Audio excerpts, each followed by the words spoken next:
Bienvenue dans notre émission La vérité de l'Évangile avec Andrew Wommack. Nous célébrons plus de 50 ans à partager la grâce et l'amour inconditionnel de Dieu. Et maintenant, place à Andrew pour un enseignement sur la parole de Dieu qui transforme les vies. À propos de la grâce, la puissance de l'Évangile. Bienvenue dans notre émission La vérité de l'Évangile. Aujourd'hui, je commence ma deuxième semaine à enseigner au travers du livre aux Romains. Nous allons donc attaquer Romains chapitre 2 et je vais accélérer un peu. Nous étudions verset par verset les 9 premiers chapitres ou 9 premiers chapitres et demi du livre aux Romains. J'ai ce livre intitulé La grâce, la puissance de l'Évangile. J'ai aussi ce message en CD et DVD et un guide d'études créé spécialement afin que vous puissiez l'enseigner à d'autres. Nous avons déjà abordé beaucoup de sujets. Et si vous avez manqué une partie de cet enseignement, je vous encourage à vous rendre sur notre site internet et à vous procurer les émissions de la semaine dernière où j'ai parlé principalement de Romains chapitre 1, versets 16 et 17, où il est dit que l'Évangile est la puissance de Dieu par laquelle il sauve tous ceux qui croient, les Juifs en premier lieu et aussi les non-Juifs. En effet, cet Évangile nous révèle en quoi consiste la justice que Dieu accorde. Elle est reçue par la foi et rien que par la foi. Nous avons déjà parlé de ces choses et j'ai défini le mot Évangile comme étant une bonne nouvelle et pour être plus précis, la bonne nouvelle, presque trop bonne pour être vraie, que Dieu nous aime indépendamment de nos actions. Ce n'est pas basé sur ce que nous faisons, mais c'est basé sur ce que Jésus a fait pour nous. Et tout ce que nous avons à faire, c'est soit le recevoir par la foi, soit le rejeter. Et le fait de dire que je rejette Jésus n'est pas la seule manière de le rejeter. Vous pouvez aussi substituer votre bonté à celle de Jésus et ne plus le considérer comme étant votre source. Ou si vous ajoutez votre bonté à la sienne, c'est ce dont parle le livre aux Galates, c'est une perversion de l'Évangile, où il y a ce que Jésus a fait plus ce que vous y ajoutez. Si vous faites une de ces choses, vous annulez ce que Jésus a fait. C'est comme cela, Jésus plus rien égale tout. Mais Jésus plus quoi que ce soit égale rien. Au moment où vous ajoutez votre bonté, vos performances, que vous croyez que Jésus a dû payer un prix mais qu'il vous faut aussi vivre saint afin de recevoir quoi que ce soit, au moment où vous adoptez cette attitude, vous annulez la puissance de l'Évangile. Laissez-moi vous lire un verset tiré du livre aux Galates. J'ai fait valoir ce point dans notre première émission, mais le livre aux Galates enseigne exactement la même chose que le livre aux Romains. Mais dans Galates, Paul n'y va pas de main morte. Il martèle les Galates en leur disant « Ô Galates insensés » au chapitre 3 de l'Épître. Et au chapitre 5, au verset 4, il dit « Vous qui cherchez à être déclarés justes par Dieu en accomplissant la loi, vous êtes séparés de Christ, vous n'êtes plus sous le régime de la grâce. » C'est une déclaration radicale. Vous êtes séparés de Christ. Et il écrit à des croyants, à des gens à qui il a personnellement apporté la parole. Et il leur dit que certains sont séparés de Christ. Il y a certaines personnes qui regardent cette émission, vous êtes nés de nouveau, vous vous êtes engagés à servir le Seigneur. Si vous mouriez maintenant, vous iriez au ciel. Mais Christ ne fait pas de différence dans votre vie. Vous n'expérimentez pas la guérison, vous n'avez pas de joie, pas de paix, vous vous inquiétez et vous avez les mêmes problèmes que ceux qui ne connaissent pas Dieu. Et vous savez pourquoi? Parce que vous cherchez à être justifié par la loi. Vous ne le diriez certainement pas de cette manière, vous diriez « Oh non, je ne suis pas sous la loi, je n'offre pas de sacrifices d'animaux, je n'observe pas les fêtes sacrées. » Vous n'êtes peut-être pas sous la loi juive de l'Ancien Testament, mais vous avez toujours la mentalité de la loi. Il vous faut faire quelque chose pour mériter la faveur de Dieu. C'est la mentalité de la loi. Et cela vous sépare de Christ. Vous vous êtes éloigné de la grâce. Cela ne signifie pas que vous ayez perdu votre salut, mais que vous n'opérez pas dans la grâce. Vous vivez sous la loi par vos performances et c'est ce qui arrête la puissance de Dieu. Romains 1, versets 16 et 17 disent que l'Évangile, cette bonne nouvelle presque trop bonne pour être vraie, que Dieu vous aime, parce qu'il est amour et non parce que vous êtes aimable, est la puissance qui libère la guérison, la délivrance, la joie, la paix, la prospérité, etc. Puis il dit que nous n'avons pas à dire aux gens à quel point ils sont pécheurs, car ils le savent déjà intuitivement. Puis Romains chapitre 1, verset 20, jusqu'à la fin du chapitre, nous montre qu'il est possible de se désensibiliser à ce murmure intérieur, doux et léger. Mais il existe, et il est présent jusqu'à ce que vous soyez abandonnés à votre pensée faussée. jusqu'à que vous franchissiez la ligne, jusqu'à que vous rejetiez la conviction de Dieu tellement de fois qu'il vous laissera tout simplement partir. Et une fois que cela arrive, il n'y a plus de salut. Donc, Romains chapitre 1 montre que tout le monde est coupable à cause de cette connaissance intuitive de Dieu et de leur impiété. Il s'est révélé contre toute impiété et toute injustice des hommes, et ce qu'on peut connaître de Dieu est évident pour eux, ils sont donc inexcusables. Donc Romains chapitre 1 montre que chaque personne a cette connaissance intuitive de Dieu à l'intérieur. Puis au chapitre 2, il commence à s'adresser aux religieux. Et regardez cela dans Romains chapitre 2 au verset 1. « Qui que tu sois, homme, toi qui juges, tu es donc inexcusable. En effet, en jugeant les autres, tu te condamnes toi-même, puisque toi qui juges, tu agis comme eux. » En d'autres mots, si vous pointez du doigt en disant « ceci est mal », vous savez ce que vous faites, vous prouvez que vous avez une norme de ce qui est bien et de ce qui est mal à l'intérieur. Vous êtes donc coupable, même si vous ne faites pas exactement la même chose qu'eux, vous brisez quand même la loi. Et vous êtes un pécheur. Vous échouez et vous vous condamnez vous-même à chaque fois que vous condamnez quelqu'un d'autre. Jésus a été clair en disant que la loi dit « tu ne commettras pas de meurtre », mais si vous vous mettez en colère contre votre frère, vous êtes coupable de meurtre. Il est dit « tu ne commettras pas d'adultère », mais si vous regardez une femme pour la convoiter, vous êtes coupable d'adultère, etc. Donc les gens qui montrent du doigt et jugent telle ou telle chose se condamnent eux-mêmes, car ils prouvent qu'ils ont une morale et une connaissance du bien et du mal. Regardez au verset 4, « Où méprises-tu les richesses de sa bonté, de sa patience et de sa générosité, en ne reconnaissant pas que la bonté de Dieu te pousse à changer d'attitude. » Vous savez, si vous avez regardé ces émissions, que vous avez écouté ce que j'ai dit et que vous êtes un chrétien traditionnel, qui a été élevé sous la loi, les performances, qu'il vous faut bien agir pour recevoir de bonnes choses, qu'il vous faut être saint si vous voulez que Dieu agisse en votre faveur, je vous garantis que si ce que vous avez appris et embrassé, alors ce que j'ai dit vous a certainement offensé. Et certains le rejetteront. C'est ce dont parle Paul, où méprises-tu les richesses de sa bonté, de sa patience, de sa générosité, en ne reconnaissant pas que la bonté de Dieu te pousse à changer d'attitude. Vous pouvez attirer plus d'abeilles avec du miel qu'avec du vinaigre. Si l'Église parlait de la bonté de Dieu, elle attirerait les gens. Un grand nombre de personnes se sont détournées de Dieu. Et à nouveau, elles ont cette connaissance intuitive à l'intérieur qu'il y a un Dieu. Mais elles se sont détournées de Dieu à cause de la manière dont il a été représenté. Je pense d'ailleurs à une personne en particulier, que je ne vais pas nommer, qui avait l'un des réseaux télévisuels les plus importants au monde et qui a été élevé dans une famille presbytérienne. Sa sœur, avec qui cette personne était très proche, est tombée malade et est décédée. L'Église presbytérienne a déclaré par la suite que ça n'aurait pas pu arriver si ça n'avait pas été la volonté de Dieu, et que Dieu était celui qui avait tué sa sœur, alors qu'elle n'était qu'une enfant. Et cet homme a donc décidé que s'il y avait un Dieu, il le détestait, et il a maintenant affirmé que l'un des objectifs de ces chaînes de télévision était d'influencer l'éthique judéo-chrétienne des États-Unis et de la changer. Et il essaie de rendre notre société séculière et agnostique. Et comment tout cela a-t-il commencé? À cause d'une personne qui a mal représenté Dieu, qui a dit que Dieu était responsable de la mort des petits-enfants, de la naissance de nourrissons atteints de malformations. J'ai moi-même été élevé dans une religion où lorsque mon père est mort, ils sont venus me dire que Dieu en avait plus besoin que j'en avais moi-même besoin. Ils m'ont dit que Dieu était celui qui avait causé sa mort. Et je ne me suis pas rebellé. J'ai continué à chercher Dieu, mais je peux comprendre pourquoi les gens se rebellent parfois lorsqu'on leur dit de telles choses. Dieu n'est pas celui qui a causé votre divorce.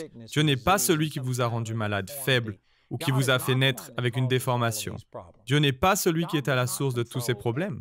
Dieu ne contrôle pas tout. Laissez-moi vous poser cette question. Est-ce que Dieu vous contrôle? Est-ce que tout ce que vous dites est contrôlé par Dieu? Ou bien agissez-vous par vous-même? Agissez-vous par amertume? Vous laissez-vous aller parfois? Si Dieu ne vous contrôle pas, qu'est-ce qui vous fait penser qu'il contrôle tout le reste? Vous voyez, Dieu est souvent mal représenté. Pourtant, il y a des gens aujourd'hui qui croient qu'il faut condamner les gens. Mais non, C'est la bonté de Dieu qui nous pousse à changer d'attitude.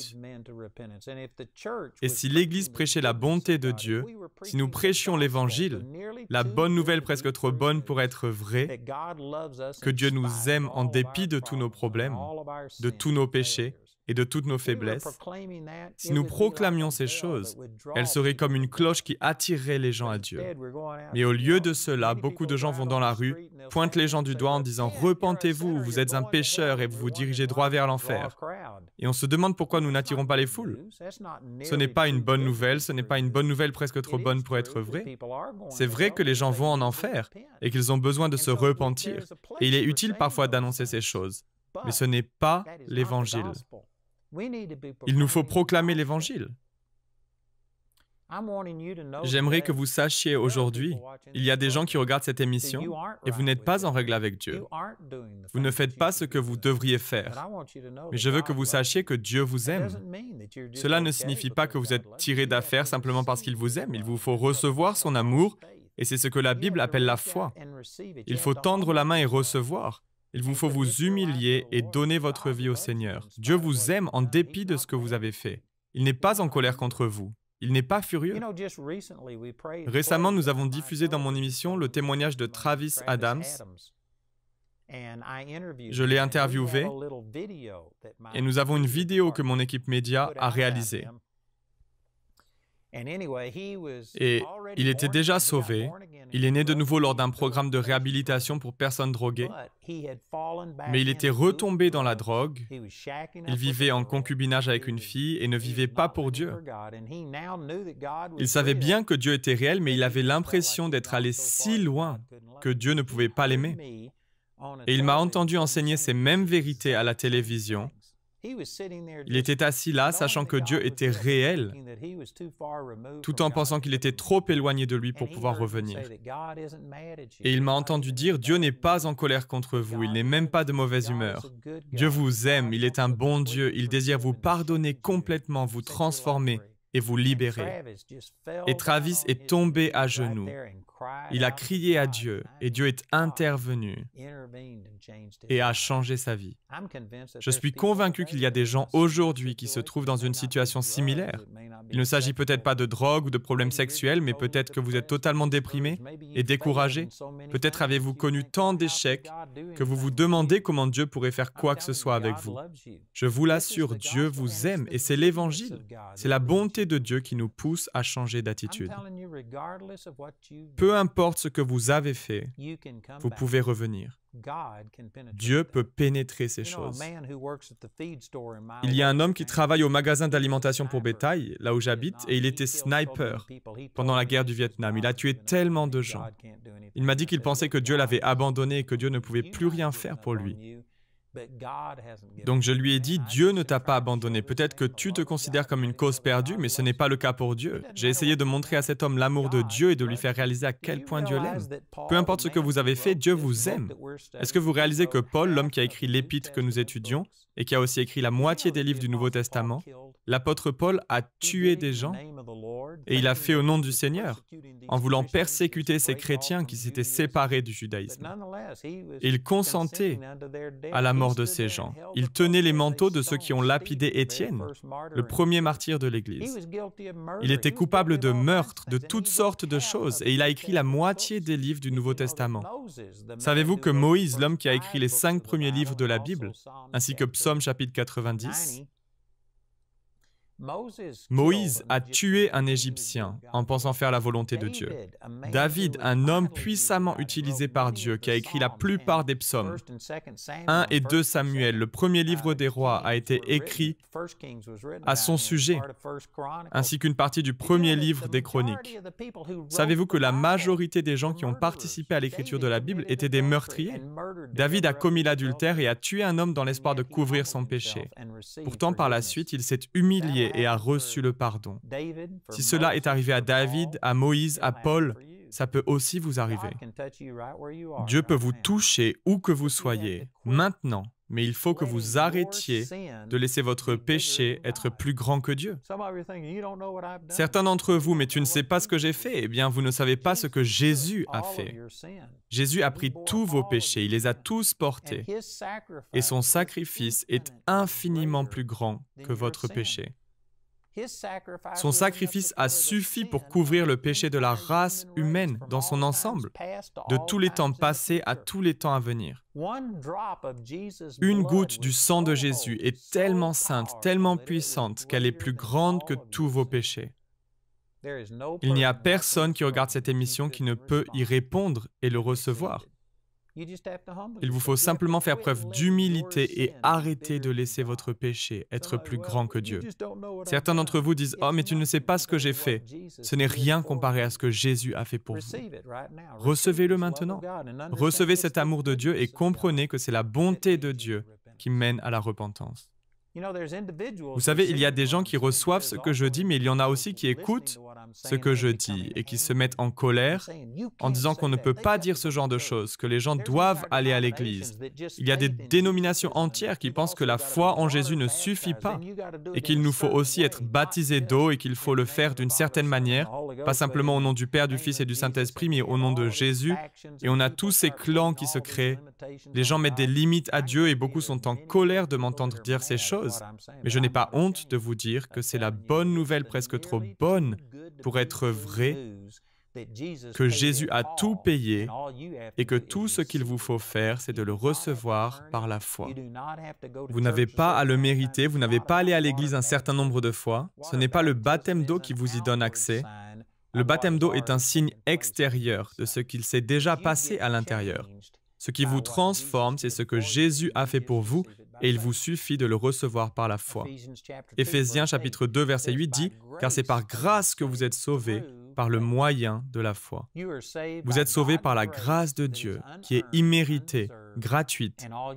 Et tout ce qu'il vous faut faire, c'est de la recevoir par la foi. Le voleur qui était sur la croix, à côté de Jésus, il n'a pas eu le temps ni d'aller à l'église, ni d'être baptisé d'eau.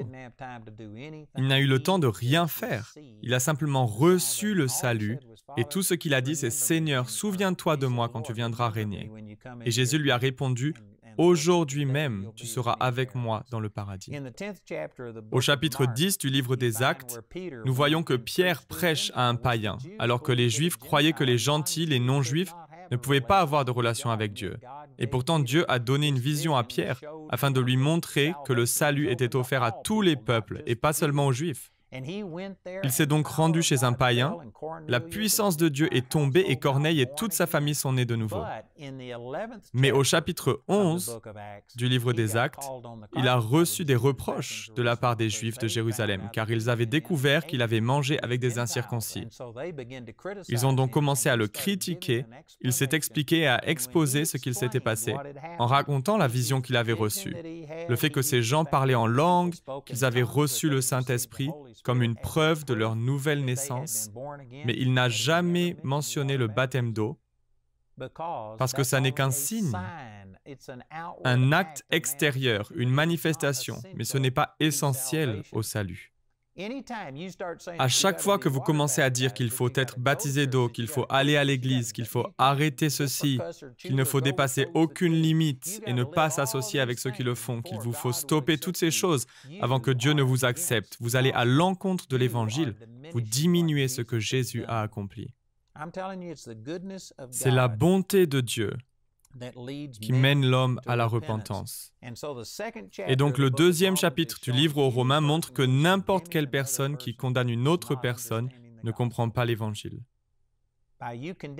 En condamnant autrui, vous vous condamnez vous-même. Si vous dites à quelqu'un qu'il faut arrêter ceci et cela, alors vous vous condamnez vous-même parce que vous-même faites toujours des erreurs. Il y a des gens qui sont venus me voir par le passé en disant que j'encourageais les gens à vivre dans le péché. Non, ce n'est pas ce que je fais. Il est dit dans Tite, chapitre 2, verset 11, « En effet, la grâce de Dieu s'est révélée comme une source de salut pour tous les hommes. » Et le verset 12 dit « Elle nous éduque et nous amène à nous détourner de tout mépris de Dieu et à rejeter les passions des gens de ce monde. Ainsi, nous pourrons mener dans le temps présent une vie équilibrée, juste et empreinte de piété. » La grâce de Dieu va vous apprendre à vivre saint. Il est dit dans Romains, chapitre 6, verset 14, « Car le péché ne sera plus votre maître, puisque vous n'êtes plus sous le régime de la loi, mais sous celui de la grâce. En réalité, la grâce brise la domination du péché. Elle ne vous libère pas pour pécher, elle vous libère du péché. Je n'encourage pas les gens à pécher. Et les gens qui pointent du doigt en condamnant quelqu'un en disant qu'il leur faut faire ceci ou cela, en leur disant que Dieu n'agira pas dans leur vie avant qu'ils vivent d'une manière sainte, vous vous condamnez vous-même, parce que vous-même n'êtes pas saint. Il est dit dans Galates, et je le répète à nouveau, que Galates est le même enseignement, mais Paul ne met pas de gants, il est drastique. Et il dit, je vais vous le lire, c'est dans le livre aux Galates, chapitre 3 au verset 7, « Comprenez-le donc, seuls ceux qui placent leur confiance en Dieu sont les fils et les filles d'Abraham. En fait, l'Écriture prévoyait que Dieu déclarerait les non-juifs justes s'ils avaient la foi. C'est pourquoi elle a annoncé par avance cette bonne nouvelle à Abraham. Tu seras une source de bénédiction pour tous les peuples. Ainsi, tous ceux qui font confiance à Dieu, comme Abraham lui a fait confiance, on part à la bénédiction avec lui. En effet, ceux qui comptent sur leur obéissance à la loi tombent sur le coup de la malédiction, car il est écrit « Maudit soit l'homme qui n'obéit pas continuellement à tout ce qui est écrit dans le livre de la loi. » Voyez-vous, lorsque vous commencez à dire aux gens qu'il faut faire ceci ou cela, vous les placez sous la malédiction de la loi et en faisant cela, vous vous maudissez vous-même, car vous-même n'avez pas répondu à toutes ces exigences. Il est dit dans Jacques chapitre 2 verset 10, « En effet, celui qui désobéit à un seul commandement de la loi, même s'il obéit à tous les autres, se rend coupable à l'égard de toute la loi. » Donc si vous ne faites que dire aux gens « Non, tu ne dois pas commettre l'adultère, tu ne peux pas faire ceci, tu ne peux pas faire cela », à nouveau, vous ne devriez pas faire ces choses, car si vous le faites, vous ouvrez la porte à Satan. Mais de condamner une personne en lui disant « Dieu ne veut rien avoir à faire avec vous, vous êtes souillés, Dieu ne vous touchera pas, il n'aura aucune communion avec un vase sale », au moment où vous dites ces choses, vous vous condamnez vous-même parce que vous-même êtes un vase sale. Si vous vous basez uniquement sur vos propres actions. Vous pouvez dire « Non, je ne jure pas, je ne fais pas ceci ou cela », mais non, il y a peut-être certaines choses que vous ne faites pas, mais pour commencer, vous êtes peut-être en colère contre moi parce que je prêche l'Évangile. Je vous garantis que je suis né de nouveau et je suis votre frère dans le Seigneur. Et vous m'en voulez et vous vous placez sous la malédiction. Si vous prêchez la loi porte une malédiction. Dans Deutéronome chapitre 27, verset 26, il est dit « Maudit soit quiconque ne respecte pas les paroles de cette loi. » En respecter une partie ne suffit pas à faire mieux qu'un autre ou en accomplir 90% ne change rien. Il vous faut soit être saint, soit placer votre confiance dans la grâce de Dieu, dans l'Évangile, cette bonne nouvelle presque trop bonne pour être vraie. Voilà ce dont parle le chapitre 2. Il expose les personnes religieuses qui prennent les autres de haut, qui les condamnent à cause de leurs actions. À nouveau, ne me comprenez pas de travers, je ne dis pas que vous n'avez pas votre opinion sur ce qui est bien ou mal et que vous n'avez pas un standard de moralité ou de ce qui est immoral. Je ne dis pas qu'il vous faut faire sans la morale, mais il parle du fait qu'on ne devrait pas condamner les gens, mais plutôt leur offrir une porte de sortie en leur disant que Dieu les aime malgré le fait qu'ils vivent une vie immorale et impie. Si vous arrivez au point de dire qu'il faut être saint pour que Dieu puisse vous aimer, vous vous condamnez vous-même car vous n'êtes pas parfaitement saint. Romains chapitre 3 verset 23 dit « Tous ont péché, en effet, et sont privés de la gloire de Dieu. » La gloire de Dieu est Jésus et aucun d'entre nous ne lui arrivons à la cheville. Et c'est ce que Paul veut exprimer.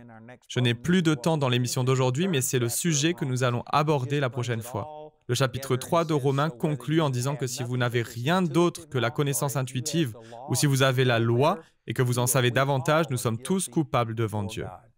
À nouveau, laissez-moi mentionner que j'ai ce livre intitulé « La grâce, la puissance de l'Évangile ». Il peut changer des vies. J'ai aussi cet enseignement sur CD et DVD, ainsi qu'un guide d'études qui enseigne ces mêmes choses. Écoutez notre annonceur si vous voulez vous procurer ce matériel et rejoignez-moi demain dans la vérité de l'Évangile.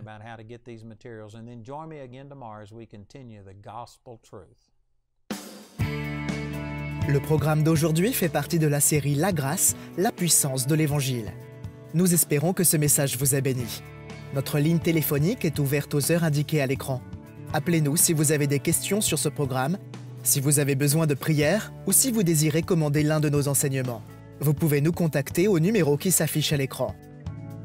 Ce programme a été rendu possible grâce au soutien financier de nos partenaires. Si vous souhaitez devenir partenaire, vous pouvez le faire en appelant ces mêmes numéros. Nous vous proposons un livre sur le même sujet que l'émission d'aujourd'hui, intitulé « La grâce, la puissance de l'Évangile », que vous pouvez vous procurer pour 12 €. Les 30 émissions de cette série sont disponibles en DVD pour 22 €. Vous pouvez également vous les procurer en CD pour la somme de 15 €. Si vous commandez les deux formats, CD et DVD de manière simultanée, le prix de l'ensemble est de seulement 30 €. Vous pouvez aussi opter pour les fichiers audio MP3 et vidéo MP4 sur clé USB, toujours pour 30 €. Le guide d'études est pour l'instant seulement disponible en anglais. Il inclut le contenu du livre ainsi que des questions en rapport avec chaque sujet abordé afin de l'étudier seul ou en groupe. Pour tous nos téléspectateurs qui se trouvent en dehors de l'Europe, tous les produits que nous vous présentons sont disponibles dans nos bureaux situés dans votre région. Vous pouvez les contacter grâce aux coordonnées qui s'affichent sur votre écran afin d'en connaître le prix dans votre monnaie locale. Andrew a à cœur que chacun puisse écouter ou regarder ce programme à sa convenance et puisse le partager avec d'autres. Si vous ne pouvez pas vous permettre d'acheter les CD ou DVD, nous vous enverrons un lien afin de télécharger gratuitement l'enseignement de cette semaine en version audio MP3. Notez que vous ne pouvez profiter de cette offre qu'en appelant notre ligne téléphonique. Vous pouvez nous appeler dès maintenant au numéro qui s'affiche à l'écran. Nous nous ferons un plaisir de répondre à vos questions, de prier avec vous ou de vous aider à commander l'un de nos enseignements.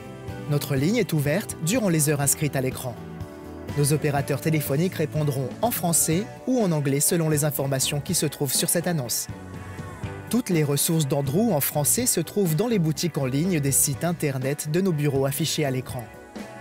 Vous pouvez également nous joindre par email en français et en anglais aux adresses qui s'affichent sur votre écran. Nous avons hâte d'avoir de vos nouvelles. La prochaine fois dans la vérité de l'Évangile. Donc quoi qu'il en soit, Romains chapitre 3, après avoir fait une déclaration audacieuse dans Romains chapitre 1 verset 16, à propos du fait que c'est la bonté de Dieu, c'est cette bonne nouvelle presque trop bonne pour être vraie, que Dieu nous aime en dépit de ce que nous avons fait, qui libère la puissance de Dieu dans votre vie. Ensuite, il passe 3 chapitres à dire que nous sommes tous condamnés devant Dieu et que personne ne peut approcher de Dieu sur la base de sa propre bonté, que nous avons tous péché et sommes privés de la gloire de Dieu. Donc au verset 19, et à nouveau je veux suivre par étapes ce que Paul dit, mais ces versets dans Romains chapitre 3 verset 19, à la fin du chapitre, sont devenus si importants dans ma vie. Ce sont des choses sur lesquelles Dieu m'a enseigné et je ne peux pas me contenter de les survoler. Il me faut au moins les mettre en avant d'une manière ou d'une autre. Au verset 19, il est dit « Or, nous le savons, ce que l'Écriture dit dans la loi, elle l'adresse à ceux qui vivent sous le régime de la loi. Il en est ainsi pour que personne n'ait rien à répliquer et que le monde entier soit reconnu coupable devant Dieu. » C'est l'une des choses qu'il vous faut comprendre pour continuer à avancer dans le livre aux Romains. Vous allez vous méprendre sur ce que Paul enseigne. Que la loi n'a jamais été donnée pour produire le salut dans votre vie. La loi n'a pas été donnée pour diminuer le péché dans votre vie. La loi n'a pas été donnée pour vous libérer du péché. La loi a été donnée, comme il est dit juste ici, pour que personne n'ait rien à répliquer et que le monde entier soit reconnu coupable devant Dieu. En d'autres mots, les gens se trouvaient des excuses pour pécher et disaient « Mais tu ne comprends pas, j'ai été éduqué dans une famille dysfonctionnelle, j'ai été abusé lorsque j'étais enfant. » Il se trouve tout un tas d'excuses pour dire en substance « La raison pour laquelle j'ai péché, c'est à cause de ce qu'on m'a fait. » La loi ne fait pas ça. La loi met fin à cela. Elle met fin à toutes vos excuses et vous empêche d'essayer de justifier votre style de vie. La loi a amplifié votre péché et vous a rendu responsable indépendamment de ce que les autres vous ont fait. Rejoignez-nous prochainement pour plus de la vérité de l'Évangile.